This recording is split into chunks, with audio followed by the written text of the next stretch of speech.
Fast Action Battle Sicily is the second chapter in the Fast Action Battle series. The first game is The Bulge, which I played last week.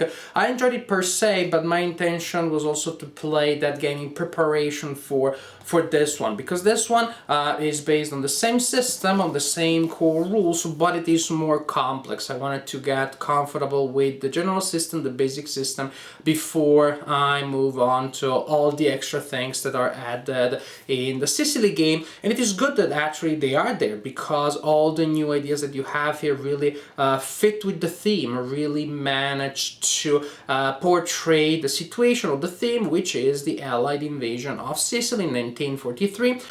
In this review I'm not going to talk about the basics of the system again, because I described those in my review of the Bulge game. What I'm going to do is precisely to tell you about the new ideas that have been added to the system in the Sicily game, and then after we cover the basic new ideas here, I will share with you my experience of playing the game, which I can already anticipate to you, I can already tell you was very positive, very positive. This is another game that I enjoyed a lot.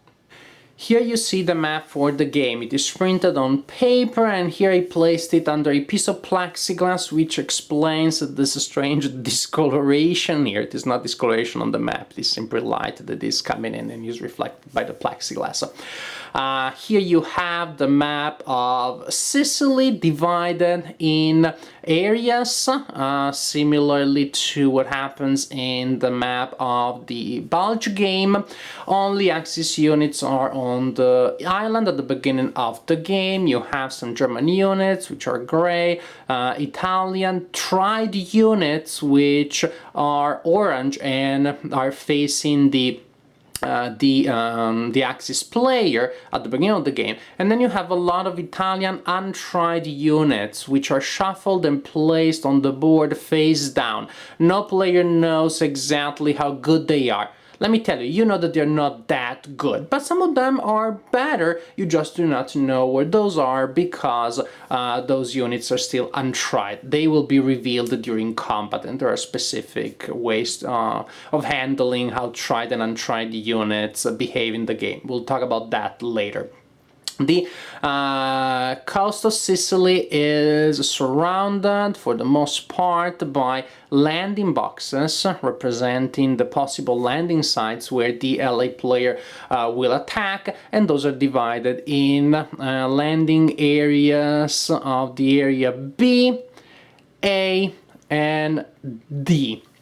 What you see here is the setup for the historical scenario in which the British formations enter from this side here, and the American formations enter from here. But one of the things that I love about this game is that you can experiment with alternate landing plans, so you can choose to have the British formations enter from here or from here, and the LA player in any four consecutive boxes from this entire landing area here. And trust me, because of terrain, because of the way in which the map is set up, if you're attacking from here and from here, or from here and from here, you're going to have two completely different games, two completely different situations to handle. So this is really good, because it definitely adds to the longevity of the game. And of course you need to resolve landings in turn 1. Landings are considered river assaults in terms of the modifiers that you apply to combat resolution, but otherwise they are normal battles. You fight them normally. Unfortunately, if the LA player decides to abort the attack, then he has to retreat at sea, and the LA player also loses a beachhead marker. Such markers are placed in all areas where the player decides to attack, and this is pretty bad, of course. You never want to lose a beachhead as the Allied player.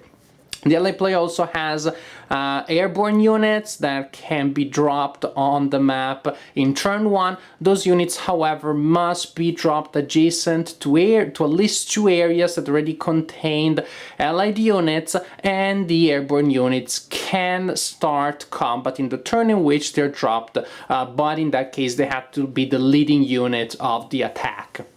The map also is divided in areas separated by boundaries that probably you do not see very well from here. You would need to look at the map a little more up close, but I need to show you the general situation. There is a large area here, west of this line here. This is area D.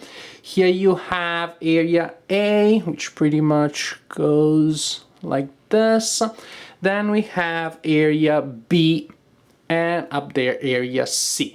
Messina, very important location, a lot of victory points for the LA player if he manages to take control of that area. That belongs to both C and B. When the Allied units enter the map, they have restrictions as to the areas in which they can operate. The British units can only operate in area B, and the American units only in area A and C. However, Allied formations can be released from those restrictions by spending special actions and by specific events. When an Allied formation is released, you move the corresponding marker from that formation from the restricted box to the release box, and now those units can operate in more areas. Released American units can operate in area D, but still never ever in area B, and released British units can also operate in area A and C, but still never in area D. If you are playing a scenario with an alternate landing plan, of course, there are different restrictions and areas that you can operate in when the units are released, but still the idea is that you cannot go wherever you want as the LA player at the beginning of the game. You have to spend actions to increase the mobility of your units. Here you have Mount Etna, which is a particularly difficult area. It has a special type of boundary. The same type of boundary is to be found here, and that boundary forces a unit to spend all of its movement points to enter that area. Also, mechanized units cannot enter that area. The only exception is if you control that area, the Etna area, then you can use that road there and also that road there to move through the area. Otherwise, well, it takes a lot of effort to enter that area, and still you cannot enter with armored vehicles. That means that, of course, this is a good defensive position for the Axis units to stop the LA player on its way to Messina. Also, there are three special ports: Palermo, Syracuse, and Catania. I will tell you about those when we look at the map up close, but I just want to give you a general sense of where they are. A new engineer function that you have in this game is to damage ports for the Axis player, and in that case the Axis player adds a damage marker to a port. Any port can have up to 2 levels of damage, and Allied engineers can repair ports and they can reduce the level of damage by 1 level per engineer action. The idea is that the Axis player is trying to damage the ports to delay as much as possible the moment in which the LA player will take control of Italian operational ports. When a port is under Allied control and fully operational, the LA player can use that port to bring units faster than from a beachhead. But even more important, that is one of the 2 events that will trigger the fading of the Italian morale. The other event is when the Allied player takes control of areas that have that symbol there, that yellow star.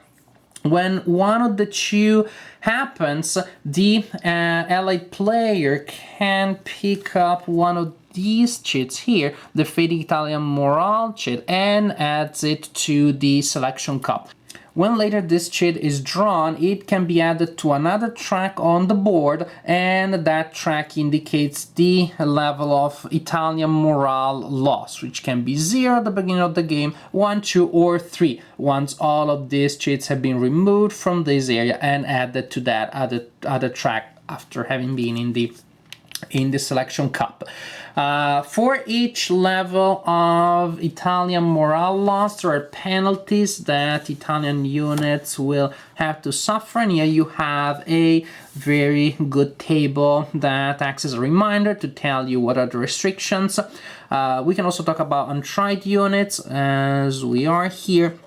Untried Italian units, those that are face down at the beginning of the game, will have to take a morale check when they enter combat. If they fail, they are disordered. And this is when they are their best at start. When you have a level 1 of morale loss, so one of those markers is on the other track, then untried units receive an automatic disorder. Untried units that survive their first combat become tried. They have less terrible restrictions, but they still have penalties. Tried units have no penalties in combat at start, but at level 1 they have to take a morale check. At level 2 of loss of morale, they also are in automatic disorder when involved in combat, and then just there are other types of penalties and restrictions that apply to different actions and situations, and all of these penalties and restrictions worsen as the Italian morale goes down. I think this is an excellent game. It is full of tensions, it is packed with decisions, there are just so many things that both players have to deal with. You still have a strong dichotomy between the attacker and defender, like in the game about the Bulge, but here the difference is that the Axis player will never have a strong comeback. In the Bulge there is a moment in which the American player may manage to consolidate his defense and even to start pushing back. This is not going to happen in the Sicily game, just because the superiority of the Allies is so overwhelming. At the same time, the Allied player should not think that things are going to be all that easy, because the Axis player really has the advantage of terrain. The Axis player can blow up bridges, can wait in good positions until the Allies come, and maybe there are even field works there. It can be pretty painful for the Allied player. It can be pretty costly to advance, which is exactly what the Axis player wants to happen. The Axis player will have to retreat throughout the entire game, or better I should say, to choose when to retreat and when to set up a defensive position, and just take a stand there to delay the Allies as much as possible. And the Allies are trying to gain as much strength as they can, because overall there isn't much time for them. You will see that because of the way the map is set up and the road net, the Allies really need to keep a certain momentum, which is problematic at times for them. Because, and this is pretty interesting, the Axis player has an easier time eliminating large Allied units towards the beginning of the game than the Allied player does. And large units are, of course, those that can score you points, or those that can give you an early automatic victory. This is because as the Allies land, they will exterminate a huge amount of completely worthless Italian garrisons, and in the process they will realize that maybe those garrisons were not completely worthless as they seemed, because some of those garrisons will still inflict some hits here and there on the Allied units, and then you have Allied units that are weakened, and you can choose to push forward immediately with your reduced units, facing fresh Axis units with excellent positions, and that can be quite a headache. Or you can wait a little bit until you receive enough replacements to really strengthen your unit, but again, you do not have a whole lot of time before the game is over, before the turn track ends the game. And at that point, again, it's you will have to make decisions there. When are you going to push forward? When you're going to wait for replacement? But it is interesting that there really is a chance for the Axis player to win an early victory, just because the Axis player, if the Axis player manages to attack the reduced Allied units with some fresh German units, then those attacks can be pretty powerful. There are interesting choices, interesting decisions here. Do not think that it's going to be about one side advancing and the other side retreating. even though it is going to be about that, but there's going to be a lot going on as that happens, and the game is just so packed with exciting decisions. So overall, this is a game that I have enjoyed a lot. It is not a complicated game once you see the big picture, but the learning curve is a little steep. If it is possible at all to you, I suggest that you start from the Bulge game and then you move on to the Sicily game, because I think that's the best way to learn the system, and the games are fun, especially the Sicily game. To me, this is an excellent game. Add just by adding the alternate landing, you have so many options, so many things that you can do with this game, and this definitely adds a lot to the replay value of the game. So to me, this is an excellent game. I hope you try it at some point. I hope you decide to pick it up, because personally I had a blast and a half playing it, and I think you can have it too.